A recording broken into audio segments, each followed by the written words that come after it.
बिहार चुनाव से ठीक पहले चुनाव आयोग ने अचानक एक ऐसा फरमान जारी किया जो बिहार के गरीबों के लिए वोटबंदी जैसा है।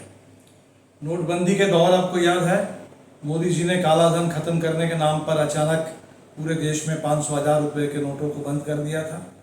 अब पता नहीं चुनाव आयोग कह रहा है कि जो मतदाता सूची बिहार में थी या पूरे देश में थी, जिसके आधार पर अभी 2024 में लोकसभा का चुनाव हुआ, वो मतदाता सूची ठीक नहीं थी।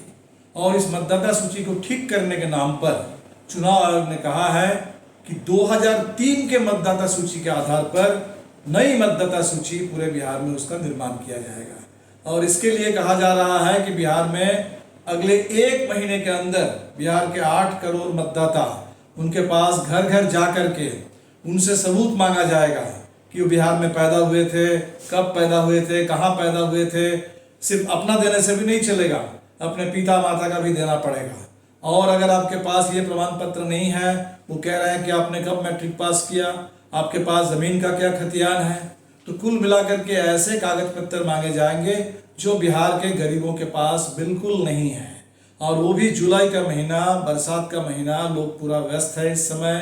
कितने सारे लोग, लाखों की तादाद में, जो बिहार से बाहर गए हैं कमाने के लिए, तो 1 महीने के अंदर जो कागज नहीं दे पाएंगे उनका नाम मतदाता सूची से बाहर हो जाएगा। तो बिहार में लोकतंत्र के ऊपर, संविधान के ऊपर ये बहुत बड़ा एक हमला अचानक सरकार ने ठीक चुनाव से पहले कर दिया। हमारे देश में जब संविधान पारित हुआ, उस संविधान में सबसे जो बुनियादी अधिकार देश के हर नागरिक को मिला, वो वोट डालने का अधिकार, इस देश में सरकार को चुनने का अधिकार। दुनिया के बहुत सारे देशों में वर्षों लोगों को लग गए थे इस अधिकार को हासिल करने में। पहले महिलाओं को वोट डालने का अधिकार नहीं होता था, अनपढ़ लोगों को वोट डालने का अधिकार नहीं होता था, कमजोर लोगों को, गरीबों को, भूमिहीनों को वोट डालने का अधिकार नहीं होता था। लेकिन हमारे देश में जब संविधान पारित हुआ, एक मुश्त एकाएक सबको ये अधिकार मिल गया। हालांकि हमें पता है कि अधिकार संविधान में मिलने के बाद भी बिहार में वर्षों लग गए बिहार के दलितों को, गरीबों को, कमजोर लोगों को जीवन में यह अधिकार हासिल करने में।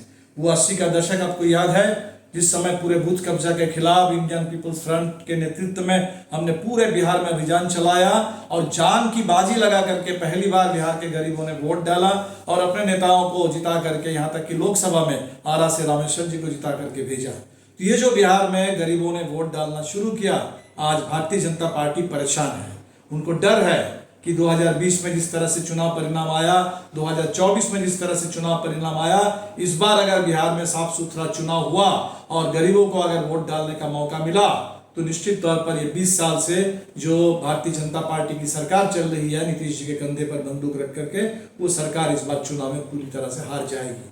और इसीलिए इसको रोकने के लिए अब गरीबों को ही वोट डालने से वंचित करने की पूरी साजिश रची जा रही है। इसलिए 1 जुलाई से हमारी पार्टी ने पूरे बिहार में एक निर्णय लिया है कि ये वोटबंदी, गरीबों की वोटबंदी नहीं चलेगी। और मताधिकार बचाओ, लोकतंत्र बचाओ। हम आपसे अपील करेंगे कि बिहार के गांव-गांव में पूरे जनता के बीच में इस अभियान को शुरू कीजिए, क्योंकि अभी लोगों को पता नहीं है कि कितना बड़ा खतरा हमारे सामने है, कितनी बड़ी साजिश है लोकतंत्र के खिलाफ। ये किसी पार्टी की बात नहीं है, ये किसी गठबंधन की बात नहीं है, ये बिहार के आम लोगों के वोट डालने के अधिकार की बात है।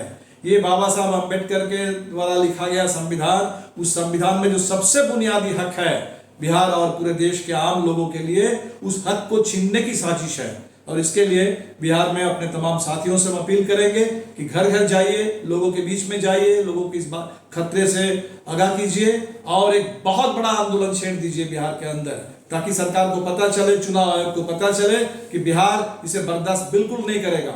लोकतंत्र के साथ ये मजाक, संविधान के ऊपर इतना बड़ा हमला और गरीबों के ऊपर ये वोटबंदी हरगिज हम लागू नहीं होने देंगे। इसके लिए वोट बचाने के लिए, मताधिकार की रक्षा के लिए, लोकतंत्र की रक्षा के लिए बिहार के तमाम माले के साथियों से और तमाम जागरूक मतदाताओं से हमारी अपील है कि इस अभियान को तुरंत शुरू कर दीजिए पूरे जुलाई महीने में और चुनाव आयोग को बता दीजिए कि ये गंदा खेल, ये वोटबंदी, ये हमें हरगिज मंजूर नहीं है।